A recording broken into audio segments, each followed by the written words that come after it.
Hey guys, so today I'm going to be talking about the Bontrager tires I use. This is going to be more of a review video. I've been using Bontrager tires for probably uh, 10 years now. Yeah, at least 10 years. I do prefer the Bontrager tires for my training tires. It just really comes down to personal preference and trusting your tires. That's kind of one of the bigger things with if you are racing or even just going really hard is trusting your equipment. There's lots of good tire brands out there, but for me, one of my favorite tires that I trust and rely on is Bontrager.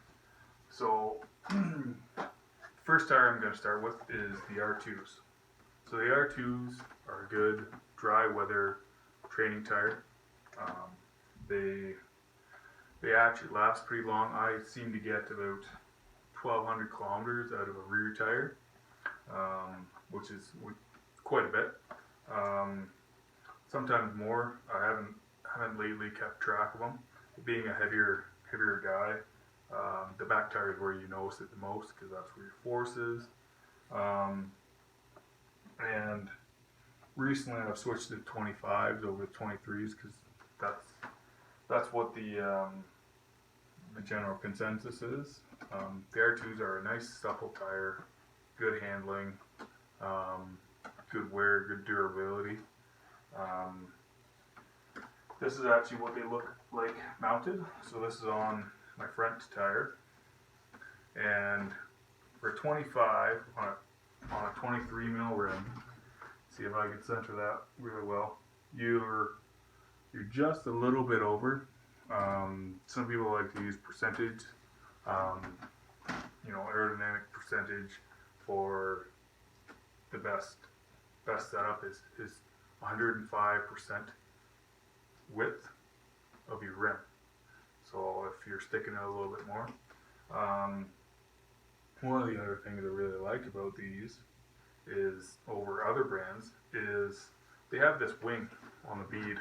It's a little harder to see when it's mounted, but it's really easy to see. Let's see if it'll focus there. It almost looks like a double bead on it, and that just helps with the aerodynamic flow over the tire to rim interface. I'm pretty sure Bontrager must have a patent on it, or else you'd see it on other tire brands. But I really like that. What else to say about these R2s? Price wise, I know a lot of people that run R3s, R4s for their training tires, but as you get to the higher R numbers in Bontrager, they're a more supple tire. They're thinner carcass.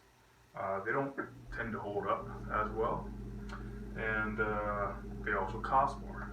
So these, I got these before COVID, so it's pretty hard to get stuff now, but these were $52 each. And as I go through some of the other tires, you'll see the different prices. But really like these. Good puncture protection. Okay. On to the AW3s. Now the AW3s are a nice all-weather tire. Of course, when any road bicycle tire company says all-weather, they don't mean Canadian winter. Because these will not hold up to snow. You're just gonna slide everywhere. But keep it reasonable. Anything that you want to ride a road bike in, it's all weather. But these tires, I like running the AW3s. They do cost a little bit more than the R2s, but in your cooler, wetter conditions, you get more traction, a bit more grip, and they're also built with channels in them to help push away and channel the water away from your tread, or away from the center of your tire where your grip is.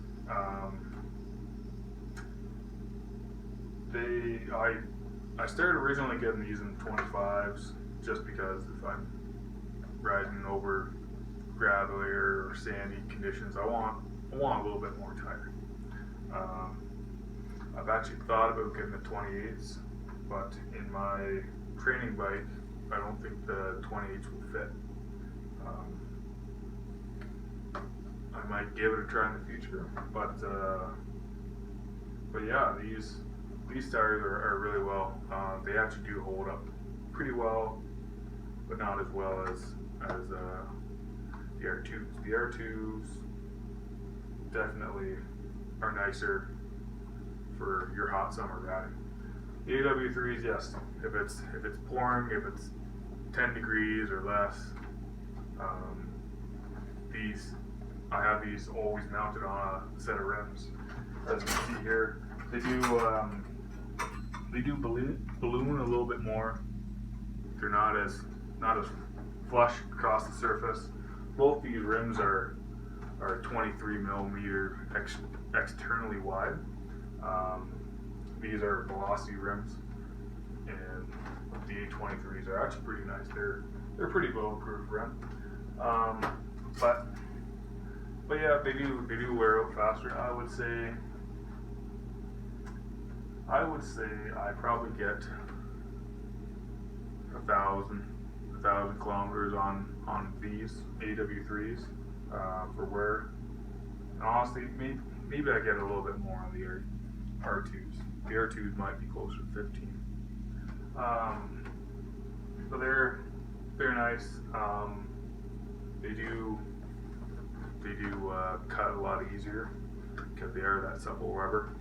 And as you can see by me holding it like this and looking at the front, you can see the price. So the price of these before COVID, obviously, was $80 each, and they were actually pretty hard to get when I got these because it was just before COVID, and it was still early in the spring. Bontrager hadn't started shipping out new product for the year, so it was actually pretty hard to get a hold of these when I did. But and that's kind of why I have this other tire. I was able to get these sent to me from the East Coast, from family out there, and they had lots of these. These are the AW2s. I'm still in the process of going through my first one on the back tire. They're not as supple as the AW3s.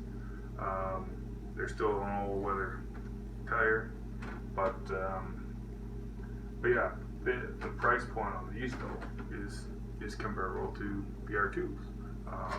It's $52 Canadian.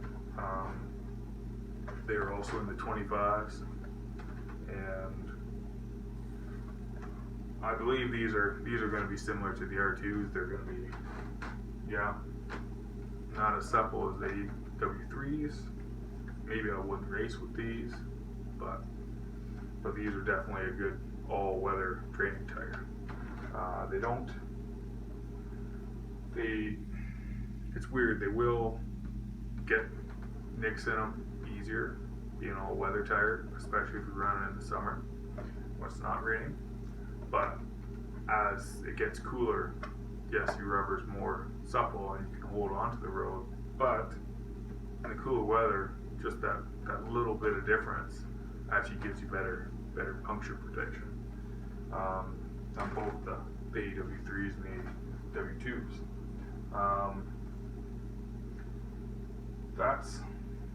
That's about it on the tires that I have right in front of me. I should probably tell you about the weights. So weights for the AW2 is 285 grams and 60 thread. AW3s are a little bit lighter at 260 but still 63rd count.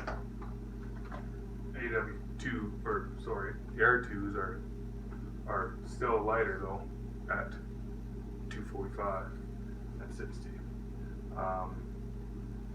And then I do have on my time trial bike R4s. The R4s are 22 mil. They're time trial tire from probably 8 years ago. Is when I originally bought them, and I don't ride them a whole lot. Just recently I got my new time trial bike, and I keep those on my disc wheel tri-spoke. They are pretty grippy, but they're also 22 mil wide, so for a big guy like me, it's a pretty rough ride because you have to be at about 120 minimum for someone size me, 210 pounds plus right now. But yeah, they do ride pretty fast.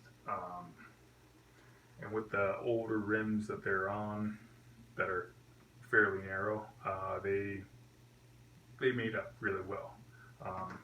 All the Bontrager Road tires that I have right here, they all have that bead, the extra wing to help with the interface between tire and rim, and I think that's a great feature on road bike tires, and I'm surprised I don't see it on more bike tire companies, because it's all about aero this and aero that, and like I said, I think Bontrager must have a patent on it, and that's why you don't see it on any other tire brand. But yeah, I'll make another video of some of the other tires I use. But yeah, this is the Trek Bontrager tires that I use, and yeah, I trust my life to. Alright, thanks for watching. Keep riding.